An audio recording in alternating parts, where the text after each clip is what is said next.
Okay, అందరికీ నమస్కారం. ఈ వీడియోలో మరి భారతదేశ భౌగోళిక స్వరూపాలలో ఉన్నటువంటి థర్డ్ పార్ట్ను మాట్లాడుకుంటాము. మరి ఇంతకంటే ముందు వీడియోలో హిమాలయాలు వాటి యొక్క శ్రేణుల గురించి, హిమాద్రి, హిమాచల్, శివాలిక్ శ్రేణుల గురించి మాట్లాడుకున్నాము. ఈ వీడియోలో గంగా సింధు మైదానము, మరి గంగా సింధు నది మైదానం ఎలా ఏర్పడ్డాయి, మరి గంగా సింధు నది మైదానంలోని ఎన్ని భాగాలు ఉన్నాయి సార్ అంటే 3 భాగాలుగా ఉండడం జరిగింది. అంటే ఈ మైదానం గంగా సింధు నది మైదానము ఎన్ని భాగాలుగా అది సరే అంటే ఎన్ని భాగాలు విడిపోయింది సార్ అంటే ఇక్కడ 3 భాగాలుగా విడిపోయిందండి. 3 భాగాలుగా విడిపోయింది. ఒకటి పశ్చిమ భాగ మైదానము, రెండవది మధ్య భాగ మైదానము, మూడవది తూర్పు భాగ మైదానము. అంటే సో ఇక్కడ పశ్చిమ భాగ మైదానము, పశ్చిమ భాగ మైదానము. మరి పశ్చిమ భాగ మైదానం ఎలా ఏర్పడేస్తారంటే సింధు నది దాని ఉపనదుల వల్ల. పశ్చిమ భాగ మరి మైదానం ఎలా ఏర్పడేస్తారంటే సింధు నది దాని ఉపనదుల వల్ల. అంటే జీలం,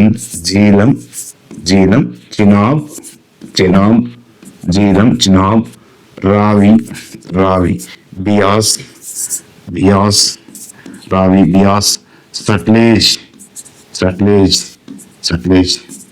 సో అంటే జీలం, చినాబ్, రావి, బియాస్, సట్లెజ్ ఈ యొక్క నదుల వల్ల, అంటే ఈ యొక్క సింధు నది దాని ఉపనదుల వల్ల ఈ పశ్చిమ భాగ మైదానం ఏర్పడింది.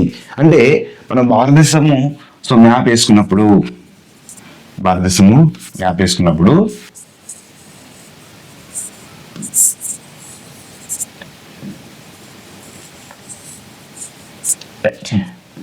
ఇక్కడ తీసుకున్నప్పుడు ఇది ఇక్కడ ఈ ప్రాంతం అంతా కూడా ఏంటంటే పశ్చిమ భాగ మైదానం. ఇది పశ్చిమ భాగ మైదానము. ఈ మధ్యలో ఉన్న ప్రాంతం అంతా కూడా మధ్య భాగ మైదానము. ఈ ఉన్నటువంటి ప్రాంతం అంతా కూడా తూర్పు భాగ మైదానము. సో భారతదేశ పటంలో ఇక్కడ మనం పశ్చిమ మైదానము మధ్యలో ఉంది. అది గంగా ఉపనది వల్ల ఏర్పడ్డది మధ్య మైదానము. ఇక్కడ బ్రహ్మపుత్ర నది వల్ల ఏర్పడ్డది తూర్పు మైదానము. కాబట్టి సింధు నది ఉపనదుల వల్ల ఏర్పడ్డది సింధు నది దాని ఉపనదుల ఏర్పడ్డది పశ్చిమ భాగ మైదానము. మరి ఇక్కడ ఈ పశ్చిమ భాగ మైదానం అనేది సింధు నది ప్రధానంగా పాకిస్తాన్ లో ఎక్కువ భాగము, భారతదేశంలో తక్కువ భాగము ప్రవహిస్తూ ఉంది. మరి దీని యొక్క ఉపనదుల వల్ల ఏర్పడేదే పశ్చిమ భాగ మైదానము. నెక్స్ట్ మధ్య భాగ మైదానము. మరి ఇక్కడ మధ్య భాగ మైదానం అంటే మధ్య భాగ మైదానంలో ముఖ్యంగా గంగా దాని ఉపనదులు. గంగా దాని ఉపనదులు అనేటువంటి ప్రధానంగా దగ్గర నుంచి తీస్తావరం నది వరకు ఈ యొక్క గంగా మైదానం అంటాం. ఏమంటామో గంగా నది మైదానం. కాబట్టి ఈ ఎక్కడి నుంచి వరకు ఉంది గగ్గర్ అనేటువంటి, అంటే గంగా నది ఉపనది అయినటువంటి గగ్గర్ నుంచి తిస్తా అనేది ఇక్కడ బ్రహ్మపుత్ర ఉపనది వరకు అక్కడ వరకు విస్తరించి. ముఖ్యంగా ఈ మైదానాలు అంటే మధ్య భాగ మైదానాన్ని కూడా ఏ ప్రాంతంలో తీస్తారంటే ఉత్తరప్రదేశ్, బీహార్, జార్ఖండ్, పశ్చిమ బెంగాల్, హర్యానాలోని కొంత భాగము ఈ యొక్క మధ్య భాగ మైదానాలు ఉన్నాయి. ఈ మధ్య భాగ మైదానాలు అనేది గంగా దాని ఉపనదులు. అంటే గంగా నది ఉపనదులు చాలా ఉన్నాయి మనకు, యమున, కోసి, ఇవన్నీ కూడా. నెక్స్ట్ కొన్ని గగ్గర్, ఓకేనా, ఇవన్నీ కూడా ఏం సార్ అంటే గంగా నది ఒక ఉపనదులు. కాబట్టి దాని ఉపనదుల వల్ల ఏర్పడే ప్రాంతాలంటే కూడా మధ్య భాగ మైదానాలు. నెక్స్ట్ తూర్పు భాగ మైదాన ప్రాంతాలు. తూర్పు భాగ మైదాన ప్రాంతము. ఇక్కడ తూర్పు భాగ మైదాన ప్రాంతంలో భాగంగా బ్రహ్మపుత్ర నది దాని ఉపనదుల వల్ల ముఖ్యంగా ఇది అస్సాంలో ఎక్కువగా, ఈ తూర్పు భాగ మైదానాలు ఎక్కువగా అస్సాం ప్రాంతంలో ఎక్కువగా ఉన్నాయి. అంటే అస్సాంలో బ్రహ్మపుత్ర లోయ ప్రాంతంలో కూడా ఈ మైదానాలు ఎక్కువగా ఉన్నాయి. లోయలు మైదానాలు. కాబట్టి తూర్పు భాగ మైదానం అనేది ఇక్కడ బ్రహ్మపుత్ర నది మరియు దాని ఉపనదుల వల్ల ఏర్పడింది. మరి ఇక్కడ ధన్సిరి, దెబాంగ్, ధన్సిరి, సుబాన్సిరి అనేటువంటి దీని యొక్క ఉపనదులు. బ్రహ్మపుత్ర యొక్క ఉపనదులు. కాబట్టి ఇది గంగా సింధు నది మైదానం అనేది అంశం గురించి మాట్లాడుకుంటే ఎన్ని భాగాలుగా వేశారంటే 3 భాగాలుగా, పశ్చిమ భాగము, మధ్య భాగము, తూర్పు భాగము. పశ్చిమ భాగం అనేది సింధు నది ఉపనదుల వల్ల, మధ్య భాగం అనేది గంగా దాని ఉపనదుల వల్ల, తూర్పు భాగం అనేది బ్రహ్మపుత్ర దాని ఉపనదుల వల్ల ఏర్పడ్డాయి. ఓకేనా. నెక్స్ట్ ఇక్కడ ఎగ్జామ్ లో చాలా ఇంపార్టెంట్ బాబర్. ఎగ్జామ్ లో కంపల్సరీ క్వశ్చన్ అడుగుతాడు. కంపల్సరీ క్వశ్చన్ అడగరు. సో ఇక్కడ బాబర్ అంటే ఏంటి? ఈ మధ్య కాలంలో సో టెట్ లో కూడా క్వశ్చన్ అడిగింది. ఏమడిగింది సార్ అంటే 8 నుంచి 16 కిలోమీటర్ల సన్నటి మేకల విస్తరణ భాగాన్ని ఏమంటారు అన్నాడు బాబర్. అంటే శివాలిక్ పర్వత పాదాల కింద భాగంలో సో శివాలిక్ పర్వత పాదాల కింద భాగంలో 8 నుంచి 16 కిలోమీటర్ల సన్నటి మేకల విస్తరణ, అంటే సన్నటి మేకల విస్తరణ భూభాగం ఉంటుంది చూడండి, దాన్ని ఏమంటారు అంటే బాబర్ అంటారు. సో షార్ట్ కట్ లో బాబర్ అంటే ఏంటంటే గులకరాళ్ళు, అంటే గులకరాళ్ళతో కూడిన భూభాగము, గులకరాళ్ళతో కూడినటువంటి భాగము, కూడినటువంటి భాగమును ఏమంటాం సార్ అంటే సో బాబర్ అంటాం. ఓకేనా, ఇది బాబర్ స్మెల్స్. నెక్స్ట్ టెరాయ్ అంటే ఏంటి సార్ అంటే చిత్తడి ప్రాంతము, చిత్తడి నేలలు అంటాం, చిత్తడి నేలలు. సో చిత్తడి నేలలు అంటే ఇక్కడ బురద నేలలు అంటాం, వీటిని ఏమంటాం అంటే బురద నేలలు, దీన్నే టెరాయి అంటాం. నెక్స్ట్ బంగర్ అంటే ఏంటి సార్ అంటే పురాతన ఒండలి మైదానాలు. అంటే ఇక్కడ పురాతన ఒండలి మట్టిని, ఒండలి మట్టి అంటారు, అంటే ఒండ్రు మట్టి అంటారు, ఇంకొక చెప్పాలంటే ఒండ్రు మట్టి అంటారు. కాబట్టి పురాతన ఒండలి మైదానాలు బంగారు. కాదర్ అంటే ఏంటి సార్ అంటే కాదర్ అంటే నూతన. చూడండి, బంగారు పాత, పురాతన. సో కాదర్ అంటే నూతన ఒండలి మైదానం, అంటే కొత్తగా ఏర్పడ్డవి. ఏదండి, కొత్తగా ఏర్పడ్డ మైదానాలు, కొత్తగా ఏర్పడ్డ ఒండలి మైదానాన్ని కాదర్ అంటాం. నెక్స్ట్ ఇక్కడ అంతర్వేది అంటే ఏంటి అంటే 2 నదుల మధ్య ప్రాంతాన్ని. సో ఇక్కడ ఇది ఒక నది ప్రవహిస్తుంది, ఇది ఒక నది ప్రవహిస్తుంది. సో ఇలా నదుల మధ్య ప్రాంతాన్ని, ఈ ప్రాంతంలో చూడండి, దీన్ని ఏమంటారంటే అంతర్వేది. ఏమంటారండి, అంతర్వేది అంటే 2 నదుల మధ్య ప్రాంతాన్ని అంతర్వేదిగా పిలుస్తాం. నెక్స్ట్ దీపకల్ప పీఠభూమి. భారతదేశం అనేది ఒక దీపకల్ప పీఠభూమి. అంటే ముఖ్యంగా దీపకల్ప పీఠభూమి అనడానికి సో 3 వైపులా నీరు ఉండి ఒకవైపు భూభాగం ఉంది కాబట్టి దీపకల్ప పీఠభూమి. మరి ఇక్కడ సో దీవి 4 వైపుల నీరు ఉండి మధ్యలో భూభాగం ఉంటే అది దీవి అంటాం. మరి భారతదేశ దీపకల్ప పీఠభూమిలో ముఖ్యంగా ఎలా ఏర్పడుతుందంటే పురాతన స్ఫటికాకార మరియు కఠిన అగ్నిశిలలతో ఏర్పడింది. ఎలా ఏర్పడుతారంటే పురాతన స్ఫటికాకార ఆ కఠిన అగ్నిశిలలతో ఏర్పడ్డ భూభాగమే ఈ యొక్క దీపకల్ప పీఠభూమి. ఇందులో ప్రధానమైనది భారతదేశంలో అతిపెద్ద పీఠభూమి ఏదంటే దక్కన్ పీఠభూమి. భారతదేశంలో అతిపెద్ద పీఠభూమి దక్కన్ పీఠభూమి. మనం మ్యాప్ లో చూడండి, అంటే ఇక్కడ ఏమంటారంటే సాత్పుర పర్వతాలకు లేదా వింధ్యా పర్వతాలకు దక్షిణ భాగంలో, సో వింధ్యా పర్వతాలకు దక్షిణ భాగంలో, సాత్పుర పర్వతాలకు దక్షిణ భాగంలో ఉన్నటువంటి పీఠభూమి ఏది అంటాడు, ఏది దక్కన్ పీఠభూమి. దక్కన్ పీఠభూమి ఏ ఆకారంలో ఉంది అంటే ఇక్కడ డెల్టా ఆకారంలో ఉంటుంది. ఏ ఆకారంలో అంటే త్రిభుజాకారం, దీని ఏమంటారు త్రిభుజాకారం లేదా డెల్టా ఆకారంలో ఉంటుంది దక్కన్ పీఠభూమి. భారతదేశంలో పెద్ద పీఠభూమి ఇది భారతదేశంలో.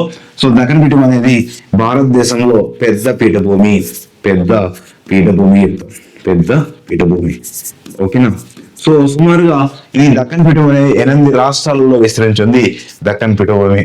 సో ఇక్కడ వరుస క్రమం ఉంటుంది, అంటే సో మనకు ఇక్కడ దక్షిణము, సో ఉత్తరం, సో దక్షిణం నుంచి ఉత్తరం వైపు, దక్షిణం నుంచి ఉత్తరానికి వరుస క్రమం ఉంటుంది. ఏమంటాడు, సో దక్కన్ పీఠభూమి, సాత్పుర పర్వతాలు, వింధ్యా పర్వతాలు, మాల్వా పీఠభూమి. సో ఇక్కడ వింధ్యా పర్వతాలకు చోటనాగ్పూడి ఏ వైపు అంటే ఇక్కడ అంటే చోటనాగ్పూడి పీఠభూమి అనేది చోటనాగ్పూర్ పీఠభూమి. ఇది ఖనిజాల కనాచి. ఏమంటారు, ఖనిజాల కనాచి. సో ఇక్కడ ఖనిజాలకు నిల్వ ప్రదేశము, ఖనిజాలకు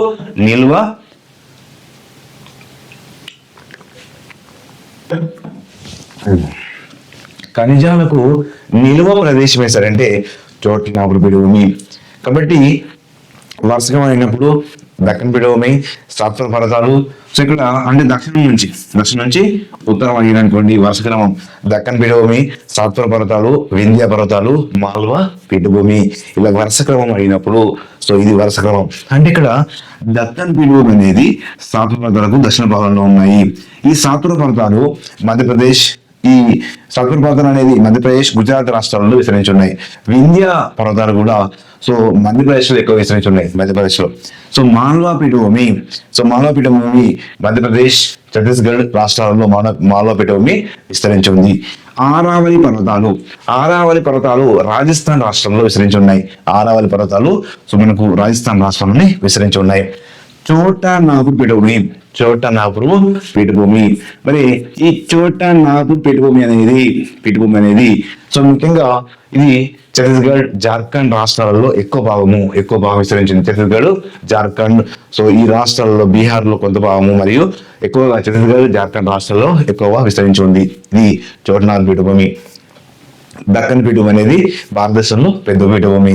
మరియు తెలంగాణ, ఆంధ్రప్రదేశ్ మరియు కర్ణాటకలో కొంత భాగం, మహారాష్ట్రలో కొంత భాగము, ఈ దక్కన్ పీఠభూమి కొంత భాగాన్ని విస్తరించి ఉన్నాయి దక్కన్ పీఠభూమి.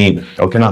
మరి ఇక్కడ నెక్స్ట్ ఏం సార్ అంటే కనుమ అంటే ఏంటి సార్ అంటే సో చిన్న పెద్దగా ఉన్నటువంటి అంటే కనుమలు ఇలా అంటే కొంత ఎత్తు భూభాగాలతో కూడిన భూభాగం అంటే కొంచెం ఎత్తు పల్లాలుగా ఉన్నటువంటి భూభాగాలను ఏమంటారంటే కనుమలు అంటాం. అంటే చిన్న కొండలు ఉదాహరణ చెప్పచ్చు.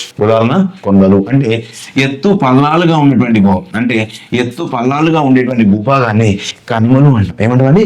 కనుమలు అంటాం. ఇక్కడ సో ప్రధానంగా ఎన్ని రకాల కనుమలు ఉన్నాయి అంటే మనకు 2 కనుమలు ఉన్నాయి. తూర్పు వైపున ఉన్న కనుమలను తూర్పు కనుమలని, పశ్చిమ వైపున ఉన్న కనుమలను పశ్చిమ కనుమలు అంటాం. అంటే సముద్రానికి మొదటి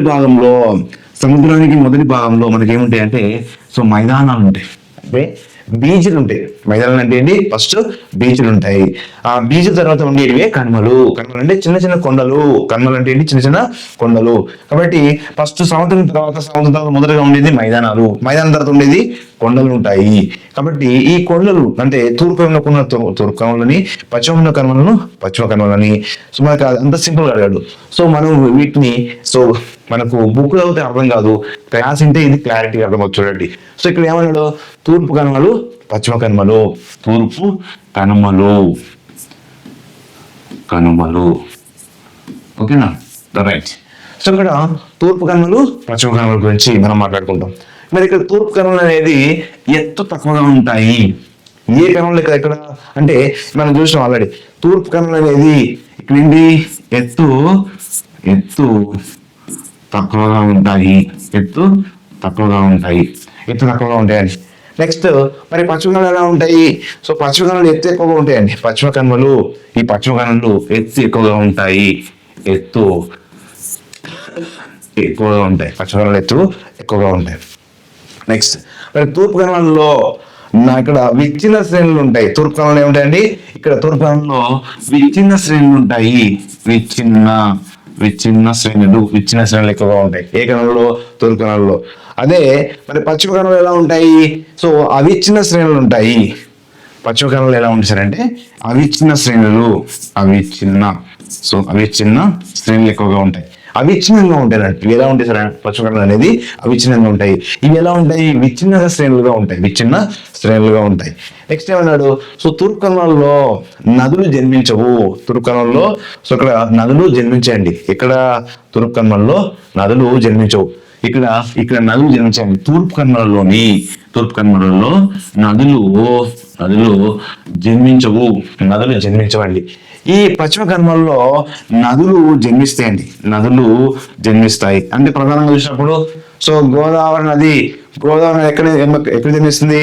మహారాష్ట్రలోని పశ్చిమ కనుమలలోని నాసిక్ త్రయంబకము. కృష్ణా నది మహారాష్ట్రలోని పశ్చిమ కనుమలలోని సో మహాబలేశ్వరం వద్ద సో కృష్ణా నది. ఓకేనా. అంటే ఎక్కువ నదులన్నీ కూడా ఇక్కడ సో కావేరి నది కానీ, తర్వాత పెన్న నది కానీ, నందుల కొండలో ఉండేటువంటి పెన్న నది కానీ, అంటే నదులన్నీ కూడా పశ్చిమ కనుమలలోనే సో జన్మిస్తున్నాయి. తూర్పు కనుమలలో సో ఎక్కువ జన్మించట్లేదు. అసలు తూర్పు కనుమలలో అసలు నదులు ఎక్కువ పుట్టడం లేదు. కాబట్టి ఇది అంటే తూర్పు కనుమలు తక్కువ అంటే ఎత్తు తక్కువగా ఉంటాయి, పశ్చిమ కనుమలు ఎత్తు ఎక్కువగా ఉంటాయి. ఇవి విచ్ఛిన్న శ్రేణులుగా ఉంటాయి. ఇవి తూర్పు కనుమలు. పశ్చిమ కనుమలు ఉంటాయి అవిచ్ఛిన్న శ్రేణులుగా ఉంటాయి. నదులు జన్మించవు ఇక్కడ తూర్పు కనుమలలో. పశ్చిమ కనుమలు ఏంటంటే నదులు జన్మిస్తాయి. అంటే గోదావరి జన్మిస్తుంది, అదేవిధంగా మనకు కృష్ణ జన్మిస్తుంది, కావ్య అంటే కొన్ని నదులన్నీ కూడా ఇక్కడ జన్మిస్తూ ఉంది. నెక్స్ట్ మరి తూర్పు కనుమలలోని ఎత్తైనటువంటి కొండ ఏది? మరి తూర్పు కనుమలలో ఎత్తైన కొండ వేస్తారంటే అరోమా కొండ. ఎక్కడుంది అరోమా కొండ? సో చింతపల్లి దగ్గర ఉంటుంది. అరోమా కొండ ఎక్కడ ఉంటుంది? చింతపల్లి. ఎక్కడండి? చింతపల్లి దగ్గర ఉంటుంది. సో ఏ రాష్ట్రం సార్ అంటే ఆంధ్రప్రదేశ్లోని చింతపల్లి దగ్గర ఉంటుంది. 1680 మీటర్లు ఉంటాయి. 1680 మీటర్లు 1680. సో 1680 మీటర్లు ఎత్తు కలిగి ఉంటుంది అరోమా కొండ. మరి ఇక్కడ తూర్పు కనుమల యొక్క సగటు ఎత్తు ఎంత? 900 మీటర్ల కంటే ఎత్తు మించదు అన్నాడు. అంటే సగటు ఎత్తు అనేది సాధారణంగా అంటే సో 900 మీటర్స్ అనేది దీని యొక్క తూర్పు కనుమల యొక్క సగటు ఎత్తు. మరి పశ్చిమ కనుమలలో ఎత్తైనటువంటి శిఖరం ఏది? పశ్చిమ కనుమలలో ఎత్తైన శిఖరం అంటే అనైముడి శిఖరము అంటాం. సో దక్షిణ భారతదేశంలో ఎత్తైన శిఖరము అనైముడి శిఖరము, మరియు పశ్చిమ కనుమలలో ఎత్తైన శిఖరము అనైముడి శిఖరము. అనైముడి శిఖరం ఏ రాష్ట్రంలో? కేరళ రాష్ట్రంలో ఉంది. మరి అనైముడి శిఖరం అనేది ఏ కొండల్లో ఉందంటే అన్నమలై కొండల్లో ఉంది. ఏ కొండల్లో ఉంది? అన్నమలై. ఏమనండి? అన్నమలై కొండల్లో. అన్నమలై కొండల్లో ఉన్నటువంటి సో శిఖరమే అనైముడి శిఖరము. సో 2695 మీటర్లు అండి. 2695 మీటర్లు ఎత్తున్నది. సో పడమటి కనుమల యొక్క పొడవు ఎంత సార్ అంటే 1600 కిలోమీటర్ పొడవు ఉన్నది. పడమటి కనుమల పొడవు అనేది 1600 కిలోమీటర్ వరకు ఉంది. ఇది మనకు కనుమల గురించి క్లారిటీ వచ్చింది మీకు అందరికి. నెక్స్ట్ వచ్చేసి సో ఇంకా కొన్ని ప్రధాన అంశాలు. మరి తూర్పు పశ్చిమ కనుమలు ఎక్కడ కలుస్తాయి? మరి తూర్పు కనుమలు పశ్చిమలు ఎక్కడ కలుస్తాయి అంటే గూడలూరు అనే ప్రాంతంలో కలుస్తాయి. అంటే గూడలూరు అనే ప్రాంతంలోని తమిళనాడు రాష్ట్రంలోనే ఉన్నటువంటి గూడలూరు ప్రాంతంలోని అక్కడ ఎత్తు ఎంత ఉంటుంది? సుమారుగా ఈ గూడలూరు ప్రాంతంలో 2000 మీటర్లు ఎత్తు ఉంటుందండి. ఎంత ఉంటుందండి ఇక్కడ? అంటే తూర్పు కనుమలు పశ్చిమ కనుమలు రెండు కూడా కలుస్తూ ఉన్నాయి. తూర్పు కనుమలు పశ్చిమ కనుమలు ఎక్కడ కలుస్తున్నాయి? ఇక్కడ గూడలూరు. సో గూడలూరు ప్రాంతంలోని ఎత్తు ఎంత ఉంది? ఇక్కడ 2000 మీటర్ల ఎత్తుందండి. 2000 మీటర్ల ఎత్తు కలిగి ఉన్నది. ఈ ప్రాంతంలో అంటే తమిళనాడు రాష్ట్రంలోని ఈ గూడలూరు ప్రాంతంలో ఈ యొక్క తూర్పు కనుమలు పశ్చిమ కనుమలు రెండు కూడా కలుస్తూ ఉన్నాయి. రెండు కలిసే ప్రదేశము అక్కడ. నెక్స్ట్ మరి ఇక్కడ దక్షిణ భారతదేశంలో ఎత్తైన శిఖరము సో ఇక్కడ పశ్చిమ కనుమలలోని ఎత్తైన శిఖరము వేసారంటే అన్నమలై కొండల్లో ఉన్నటువంటి ఏ కొండల్లో ఉంది? అన్నమలై కొండలలో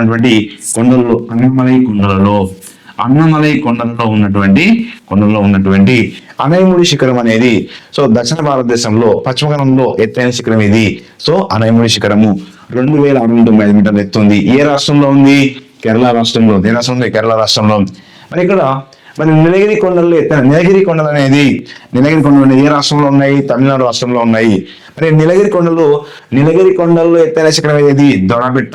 చాలా ఎగ్జామ్లో అడిగిండు, ప్రతి ఎగ్జామ్లో అడుగుతుండు. నీలగిరి కొండల్లో ఎత్తైన శిఖరం దొడబెట్ట యొక్క ఎత్తు ఎంత? 2630 మీటర్లు అండి. 2630 మీటర్ల ఎత్తు కలిగి ఉన్నది ఇది దొడబెట్ట. మరి ఇక్కడ తమిళనాడు రాష్ట్రంలో ఉన్నటువంటి కొన్ని కొండలు చూద్దాం. మరి తమిళనాడు రాష్ట్రంలో ఉన్నటువంటి కొండలు సో దొడబెట్ట. మరి పళని కొండలు. నెక్స్ట్ ఇక్కడ ఊటీ ఉంది. ఊటీని ఏమంటారంటే ఉదక మండలం అంటాం. ఏమంటాము? ఉదక మండలం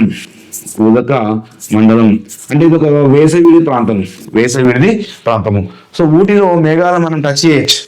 సో ఎందుకంటే సుమారుగా ఇక్కడ ఊటీలో సో 2000 మీటర్ల వరకు అయితే అంటే 2000 మీటర్ల వరకు ఎత్తుంటుంది. కాబట్టి అంత ఎత్తున్న కొండ ఎత్తినప్పుడు మనకు మంచు అంటే ఆ యొక్క మేఘాలు మనకు తాకుతూ ఉంటాయి. కాబట్టి ఊటీ సో వేసవి ప్రాంతం అంటాము. దీన్ని ఉదక మండలం నిలుస్తాం. నెక్స్ట్ కేరళలో ఉన్నటువంటి కొండలు ఏంటి? అన్నమలై కొండలు ఉన్నాయి. కార్డిమాము కొండలు ఏంటి? కార్డిమాము కొండలు ఉన్నాయి. ఏ రాష్ట్రంలో? కేరళలో. నెక్స్ట్ మరి తూర్పు కనుమలలో ఎత్తైన కొండ, ఏ కొండ? అరోమా కొండ. ఎక్కడ ఉంది ఇది? చింతపల్లి దగ్గర ఉంది, చింతపల్లి దగ్గర. సో ఆంధ్రప్రదేశ్ రాష్ట్రంలోని చింతపల్లి దగ్గర ఉంది. ఆంధ్రప్రదేశ్ రాష్ట్రంలోని చింతపల్లి దగ్గర ఉన్నటువంటి కొండని అరోమ కొండ. సో దీన్ని 1680 మీటర్ల ఎత్తు కలిగి ఉంటుంది. 80 మీటర్లు ఎత్తు కలిగి ఉన్నది అరోమ కొండ. మరి తూర్పు కనుమలలో మరి కొన్ని కొండలు చూసినట్లయితే నల్లమల కొండలు, వెలికొండలు, నెక్స్ట్ పాలకొండలు, శేషాచలం కొండలు. కాబట్టి నెక్స్ట్ తూర్పు కనుమలలో ఉన్నటువంటి తూర్పు కనుమలు ముఖ్యంగా ఏ విధంగా ఏర్పడినాయి అంటే అగ్ని పర్వత ప్రక్రియల వల్ల అంటారు. అంటే అగ్ని పర్వత ప్రక్రియల వల్ల సో నల్లరేగడి నేలలు ఏర్పడ్డాయి. ఏ నేలలు ఏర్పడ్డాయి? నల్లరేగడి నేలలు ఏర్పడ్డాయి. సో ఇది మనసున్నటువంటి ఏంటి కనుమల గురించి ఉన్నటువంటి ప్రధాన అంశము. ఈ కనుమల మీద క్వశ్చన్ కంపల్సరీ అడుగుతాడు, గుర్తుపెట్టుకోవాలి. నెక్స్ట్ వచ్చేసి మనకు తారెడారి. భారతదేశంలోని అంటే ఇండియాలో పెద్ద ఎడారి. ఇండియాలో పెద్ద ఎడారి ఏంటి? సో ఇండియాలో పెద్ద ఎడారి ఏంటి సార్ అంటే తారెడారి. ఇండియాలో పెద్ద ఎడారి తారెడారి. మరి ఇక్కడ ఈ తారెడారి అనేది ఇక్కడ ముఖ్యంగా ఏ పర్వతాల్లో కనిపిస్తుంది? మనకు అరావళి పర్వతాల్లో ఉంటుంది. ఏ రాష్ట్రంలో సార్ అంటే తారెడారి అనేది రాజస్థాన్ రాష్ట్రంలో ఉంది. ఇది రాజస్థాన్ రాష్ట్రంలో ఉంది. మరి ఇక్కడ ఈ తారెడారి అనేది ఆరావళి యొక్క వర్షాచల ప్రాంతం, వర్షం కురని ప్రాంతం అన్నట్టు. సో మరి ఇక్కడ ఎంత వర్ష ప్రాంతం ఉంటుంది? ఆరావళి వర్షాచల ప్రాంతం ఏది? తారెడారి ప్రాంతము. ఇక్కడ మరి ఆ తారెడారిలో అంటే 100 నుంచి 150 మిల్లీమీటర్లు సెంటీమీటర్లు కాదు, మిల్లీమీటర్ల వర్షం మాత్రమే, తక్కువ వర్షపాతం ఉంటుంది. మరి ఇక్కడ బోడిగుట్టలు ఉంటాయి. బోడిగుట్టలు ఏ ప్రాంతంలో అంటే తారెడారిలో ఉన్నాయి. మరి పశ్చిమ రాజస్థాన్లోని అధిక భాగం ఏముంది? ఈ యొక్క తారెడారి ఉంది. తారెడారి ఉంది. పశ్చిమ రాజస్థాన్లోని అధిక భాగము తారెడారి ఉంది. అంటే హర్యానా, పంజాబ్, సో పాకిస్తాన్ లో కూడా ఈ యొక్క తారెడారి అనేది విస్తరించి ఉంది. అంటే ఇక్కడ ముఖ్యంగా ఈ తారెడారి ప్రాంతంలో ఉండే వాతావరణం ఎలాంటి వాతావరణం ఉంది? శుష్క వాతావరణం ఉంటుంది. ఎలాంటి వాతావరణం ఉంటుంది? శుష్క వాతావరణం ఉంటుంది. ఇక్కడ లూని నది ప్రవహిస్తుంది. తారెడారిలో ప్రవహించే ప్రధాన నది లూని నది. దీన్ని అంతఃస్థలీయ నది అంటాం. అంతఃస్థలీయ నదులు అంటే ఏంటి సార్ అంటే సో ఎడారుల గుండా ప్రవహించి ఆ ఎడారులో ఇంకిపోయే నదులు, అంతఃస్థలీయ నదులు అంటాం. అది లూని నది. నెక్స్ట్ వచ్చేసి అంటే ఇక్కడ ఇందిరాగాంధీ కాల్వ భారతదేశంలో అతిపెద్ద వ్యవసాయ కాల్వ అంటాం. భారతదేశంలో పెద్ద కాల్వ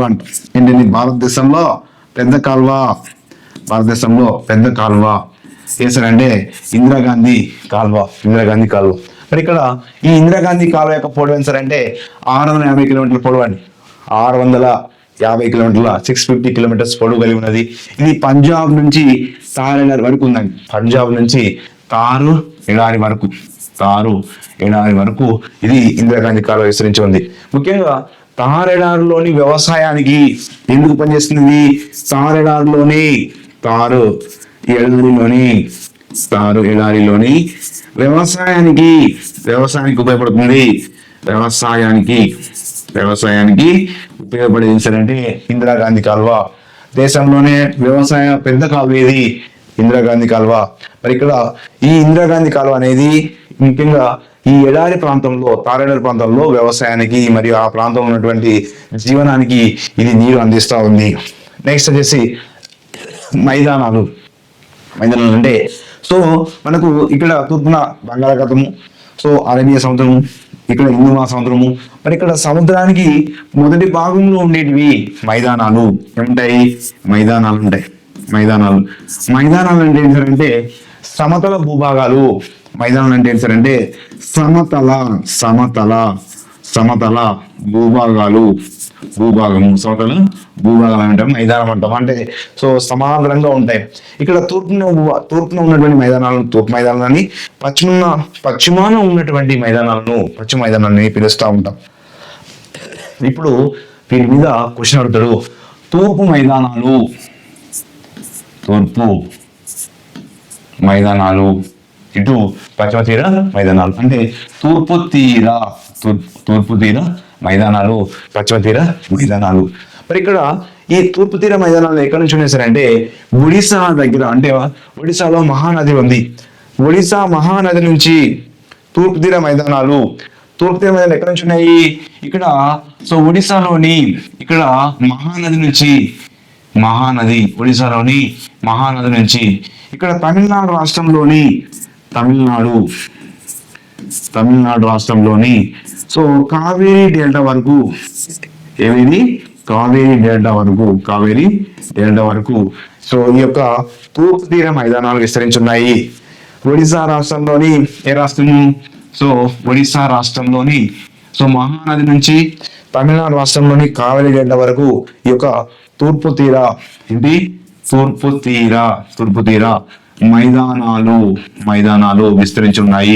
మైదానాలు విస్తరించున్నాయి.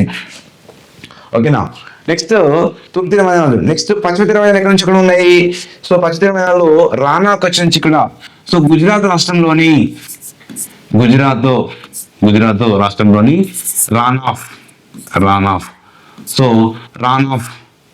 రానాఫ్ కచ్ ప్రాంతం నుంచి, ఎక్కడ వరకు విస్తరించి ఉన్నాయి ఇక్కడ. సో చూసినట్లయితే సో పశ్చిమ తీర మైదానాలు కన్యాకుమారి వరకు అంటే ఇక్కడ వరకు విస్తరించి ఉన్నాయి. కన్యాకుమారి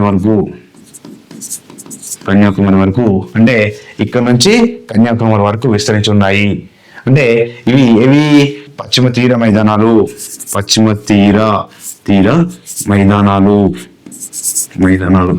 ఇవేమో తూర్పు తీర మైదానం అనేది ఒడిశా రాష్ట్రం నుంచి, ఒడిశా రాష్ట్రం ఉన్నటువంటి మహానది నుంచి తమిళనాడు రాష్ట్రం ఉన్నటువంటి కావేరీ డెల్టా వరకు. అదే పశ్చిమ తీర మైదానాలు అయితేనేమో గుజరాత్ రాష్ట్రంలోని రానా కచ్ నుంచి కన్యాకుమారి వరకు విస్తరించి ఉన్నాయి. ఓకే.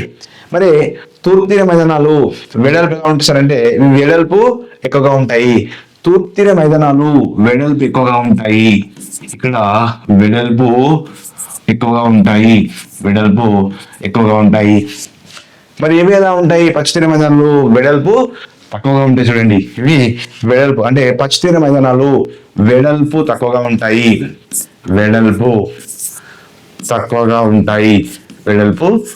ఉంటాయి. రైట్. నెక్స్ట్ ఇవి తూర్పు తీర మైదానాలు ఎలా ఉంటాయి. సమతలంగా ఉంటాయి. తూర్పు తీర మైదానాలు ఎలా ఉంటాయి సార్ అంటే సమతలంగా ఉంటాయి.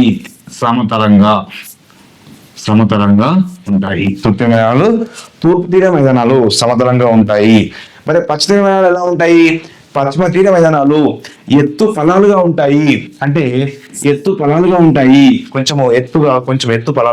కొంచెం బాగా ఎత్తు కాకుండా కొంచెము ఎత్తు పొలాలుగా ఉంటాయి. మరియు సో ఇక్కడ కొండల చేత వేరు చేయబడతాయి. చూడండి, సో ఇక్కడ పశ్చిమ తీర మైదానాలు ఎలా ఉంటారంటే కొంచెం ఎత్తు పొలాలుగా మరియు సమాంతరంగా ఉంటాయి. మరియు కొండల చేత వేరు చేయబడతాయి. ఇక్కడ కొండల చేత వేరు చేయబడతాయి. ఓకేనా. మరి ఇక్కడ తూర్పు తీర మైదానాలలో ఎక్కువ నదులు, సో తూర్పు తీర మైదానాలు ఎక్కువ నదులు ప్రవహించడం అంటే ఎక్కువ నదులు అంటే ఇక్కడ తూర్పు తీర మైదానాలలో ఎక్కువ నదులు చూడండి. మనకు మైదానాలు చూసినప్పుడు మనకి ఇక్కడ తూర్పు తీర మైదానాల్లో గోదావరి, కృష్ణా నదులు ప్రవహిస్తూ ఉంటాయి. అదేవిధంగా ఈ యొక్క మనకు పశ్చిమ తీర మైదానంలో ఎక్కువ నదులు ప్రవహించవు. ఇక్కడ తక్కువ నదులు ప్రవహిస్తాయి. ఇక్కడ ఎక్కువ నదులు ప్రవహిస్తే తూర్పు తీర ఎక్కువ నదులు ప్రవహిస్తే ఇక్కడ తక్కువ నదులు ప్రవహిస్తాయి. ఇక్కడ పశ్చిమ తీర మైదానంలో మనం ఇక్కడ పట్టణంలో కూడా చూడవచ్చు. ఏంటి, తూర్పు తీర మైదానంలో మనకు గోదావరి, కృష్ణ, మహానది ఇక్కడ నుంచి, ఓకేనా, ఇక్కడ కావేరి, పెన్నా, ఇవన్నీ నదులన్నీ కూడా అంటే ఇక్కడ ఎక్కువ నదులు ప్రవహిస్తున్నాయి. ఎక్కువ నదులు ప్రవహిస్తున్నాయి. అంటే ఇక్కడ ఎక్కువ నదులు ప్రవహిస్తున్నాయండి. ఎక్కువ నదులు ఇక్కడ తక్కువ నదులు ప్రవహిస్తున్నాయి. తక్కువ నదులు ప్రవహిస్తున్నాయి. ఎక్కడ, సో పశ్చిమ తీర మైదానాల్లో. ఓకేనా. రైట్. ఇది మరొకసారి క్లారిటీగా తూర్పు తీర మైదానాలు సో ఒడిశా నుంచి తమిళనాడు వరకు ఉన్నాయి. పశ్చిమ తీర మైదానాలు రాన్ ఆఫ్ కచ్ నుంచి కన్యాకుమారి వరకు. సో తూర్పు తీర మైదానాలు వెడల్పు ఎక్కువగా, పశ్చిమ తీర మైదానాలు వెడల్పు తక్కువగా ఉంటాయి. ఇవి సమతలంగా ఉంటే ఇవి ఎత్తు పొలాలుగా ఉంటాయి. పశ్చిమ తీర మైదానాలు ఎత్తు పొలాలుగా ఉంటాయి మరియు కొండల చేత వేరు చేయబడతాయి. ఇవి ఎక్కువ నదులు ప్రవహిస్తుంటాయి. తూర్పు మైదానాల్లో ఎక్కువ నదులు ప్రవహిస్తుంటాయి. మరి పశ్చిమ మైదానాల్లో తక్కువ నదులు ప్రవహిస్తుంటాయి. ఓకేనా? అది నెక్స్ట్ ముఖ్యంగా మనకు తీర మైదానం మీద తీర ప్రాంతాల పేరు అడుగుతాడు. అంటే కొంకన్ తీర ప్రాంతము ఏ రాష్ట్రంలో ఉంది? గోవా, మహారాష్ట్రలో. అంటే గోవా రాష్ట్రం తీర ప్రాంతాన్ని ఏమంటారు? కొంకన్ తీర ప్రాంతం అంటాం. మహారాష్ట్ర తీర ప్రాంతం ఏమంటాము? కొంకన్ తీర ప్రాంతం అంటాం. గుజరాత్ లో అంటే ఇక్కడ గుజరాత్ రాష్ట్రంలోని గుజరాత్ రాష్ట్రంలో తీర ప్రాంతాన్ని ఏమంటారంటే కచ్ తీర ప్రాంతం అంటాం. కచ్ తీర ప్రాంతం అంటాము.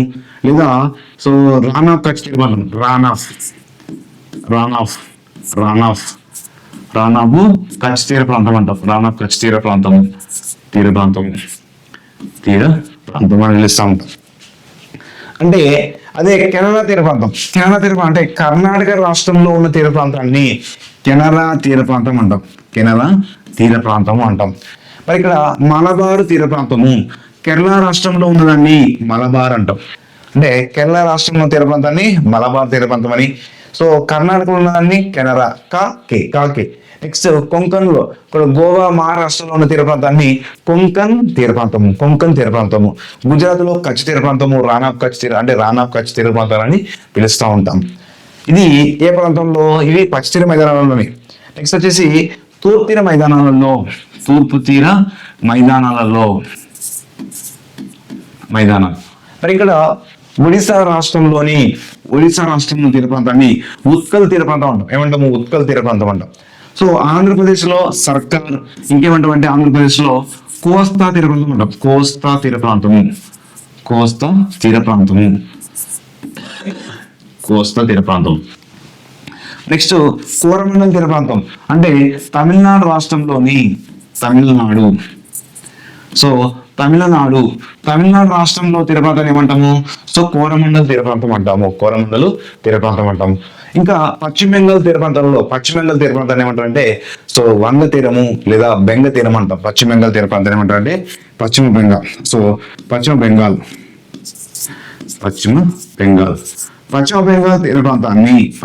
తీర ప్రాంతాన్ని బెంగ తీరము లేదా వంగ తీర ప్రాంతం అని పిలుస్తూ ఉంటాము. ఇది తీర ప్రాంత మైదానాలు. నెక్స్ట్ మరి ఒడిశాలో ఉన్నటువంటి ప్రధాన సరస్సు ఏంటంటే చిలక సరస్సు. ఇది పొడవైనటువంటి సరస్సు. ఆంధ్రప్రదేశ్ లో ఉన్నటువంటి సరస్సులు కొల్లేరు సరస్సు. ఈ పులికాట్ సరస్సు అనేది ఆంధ్రప్రదేశ్ తమిళనాడు రాష్ట్రం మధ్య ఉంటుంది. పులికాట్ సరస్సు, కొల్లేరు సరస్సు అనేది సో ఆంధ్రప్రదేశ్ లో ప్రధానంగా ఎక్కువ కనిపిస్తూ ఉంటుంది. నెక్స్ట్ వచ్చేసి దీవులు. భారతదేశంలో దీవుల సముదాయము 2 ద్వీప సమూహం ఉంది. సమూహం అంటే 2 ద్వీప సమూహము కలిగి ఉన్నది. అంటే 2 ద్వీప సమూహం విధానంలో కలిగి ఉన్నవి. అంటే 2 ద్వీప సమూహాలు కలిగి ఉన్నది. ఇది ఈ యొక్క భారతదేశంలో. అందులో ఒకటి అండమాన్ నికోబారు, ఇంకోటి లక్షద్వీపులు. అంటే అండమాను నికోబార్ దీవులు ఒక సైడ్, మరొకటి ఏంటి సార్ అంటే లక్షద్వీపులు మరొక సైడ్. ఈ అండమాన్ నికోబార్ ఐలాండ్స్ ఎక్కడ ఉన్నాయి? సో బంగాళాఖాతంలో ఉన్నాయి. మరి ఇక్కడ లక్షద్వీపులు ఎక్కడ ఉన్నాయి? సో అరేబియా సముద్రంలో ఉన్నాయి. ఈ యొక్క అండమాన్ నికోబార్ ఐలాండ్స్ ఎలా ఏర్పడ్డారంటే మరి ఇక్కడ మయన్మార్ లో ఉన్నటువంటి కొండలు వేసారంటే ఆర్కన్ యోమా. ఈ ఆర్కన్ యోమా అనే పర్వతాలు చాలా హైట్ లో ఉంటాయి. ఈ ఆర్కన్ యోమా అనేటువంటి పర్వతాలు అనేది సో కొంత భాగం మయన్మార్ నుంచి కిందికి వచ్చినప్పుడు ఆ పైకి తేలినటువంటి శిఖర భాగమే అండమాన్ నికోబార్ ఐలాండ్స్. పైకి తేలినటువంటి శిఖర భాగాలను ఏమంటారంటే సో అండమాన్ నికోబార్ దీవులు పిలుస్తారు. అంటే ఆ ఆర్కన్ యోమా అనేటువంటి పర్వతాలే కొంత పైకి తేలి కొంత దీవులుగా ఉన్నాయి. అవే ఈ మయన్మార్ కొండలు అంటాం. మరి ఇక్కడ నార్కొండం వాలినటువంటి అగ్ని పర్వతాలు భారతదేశంలో ఉన్నటువంటి సో ఇక్కడ పర్వతం అంటే అగ్ని పర్వతాలు వేసారంటే నార్కొండం మరియు వాలినటువంటి ప్రధాన అగ్ని పర్వతాలు. నెక్స్ట్ 2004 సంవత్సరంలోని సునామీ వచ్చింది. మరి 2004 సునామీ వల్ల వచ్చినప్పుడు మరి ఇక్కడ ఇందిరా పాయింట్ అనేది ఇక్కడ ఏమైందంటే ముంపు గురైంది. ఇక్కడ ముంపుకు గురైంది. అంటే ముంపు గురై ఫేమస్ అంటే ఒకవైపు ఒరిగింది, అంటే కొంత దీవులు వన్ సైడ్ ఒరిగాయి దీని వల్ల 2004 సునామీ వల్ల. మరి ఇందిరా పాయింట్ ఎక్కడ ఉంటుంది అంటే భారతదేశానికి దక్షిణాన ఉన్నటువంటి చిట్ట చివరి ప్రాంతం ఇందిరా పాయింట్ అంటాం. దీన్ని పిగ్మేలియన్ పాయింట్ అంటాం. ఒకప్పుడు పిగ్మేలియన్ పాయింట్ అనేవారు, తర్వాత దీన్ని ఇందిరా పాయింట్ అని పిలవడం జరుగుతుంది. తర్వాత కాలంలో దీన్ని ఇందిరా పాయింట్ అంటాం. భారతదేశం దీవులకు చివరన ప్రాంతము ఇందిరా పాయింట్. మరి ఇక్కడ లక్షద్వీపులు అనేది సో ఈ లక్షద్వీపాలు ఇవి ఏ సముద్రంలో ఉన్నాయి? ఇవి అరేబియా సముద్రంలో ఉన్నాయి. అరేబియా సముద్రంలో ఉన్నాయి. మరి ఇక్కడ ఈ అరేబియా సముద్రంలో ముఖ్యంగా లక్షద్వీపులు ఎలా ఏర్పడ్డాయి అంటే ప్రవాల భిత్తికల ఆధారంగా అంటే కోరల్ రీఫ్ అంటారు. కోరల్ వాల్ ఆ కోరల్తోనే ఏర్పడ్డాయి. కోరల్స్ అనే రీఫ్ తోనే ఈ యొక్క లక్షద్వీపులు ఏర్పడ్డాయి. ప్రవాల భిత్తికల ఆధారంగా ఏర్పడ్డాయి. ఇవి ఎంత విస్తీర్ణం ఉన్నాయి? 32 చదరపు కిలోమీటర్లు. 32 చదరపు కిలోమీటర్లు విస్తీర్ణం. కేవలం 32 చదరపు కిలోమీటర్ల విస్తీర్ణంలో లక్షద్వీపులు ఉన్నాయి. మరి లక్షద్వీపుల్లో ముఖ్యంగా ఎలా ఏర్పడతారంటే ప్రవాల భిత్తికలు. నీటిలోని పగడపు గట్టును కోరల్ రీఫ్ అంటాం. ఏమంటామండి? నీటిలోని పగడపు గట్టు కోరల్ రీఫ్ అంటాము. ఓకేనా? ఇది మనం ఫస్ట్ లెసన్ యొక్క మొత్తం పూర్తి భాగము ఈ 3 వీడియోలలో మనము చూడడం జరిగింది. So thank you to all.